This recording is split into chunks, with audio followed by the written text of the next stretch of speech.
16 жастағы бозбаланы зорламақ болған азамат ұсталды. Оқиға 18 қазан күні кешкі уақытта Шымкенттегі көп қабатты үйлердің бірінде орын алған. Куәгерлердің айтуына қарағанда, ішімдік ішкен 43 жастағы азамат 16 жастағы көршісінен үйіне жеткізуін өтініпті. Ештеңеден күдіктенбеген жасөспірім оны пәтеріне алып барған. Осы кезде күдікті қолына пышақ алып, баланың шешінуін талап еткен.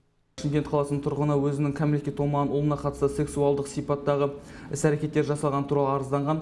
Аталған арыз бойынша Қазақстан Республикасы қылмыстық кодексінің 121 бабы 3 бөлігі 3 тармағымен кәмелетке толмаған жәбірленушіге қатысты сексуалдық сипаттағы іс-әрекеттер жасалған жөнінде қылмыстық іс тіркеліп, Бұл ақпарат полиция бөліміне келіп түскеннен кейін тәртіп сақшылар ұстау шараларына кіріскен. Сөйтіп көрсетілген мекен жай бойынша 1974 жылы туылған азамат анықталып, құрықталған. Қазіргі таңда күдікті уақытша ұстау изоляторына жабылды. Сондай-ақ осы іске қатысты кәмелетке толмағандарға қатысты сексуалды сипаттағы іс-әрекет жасау бабымен қылмыстық іс қозғалып, бірқатар сараптама тағайындалған.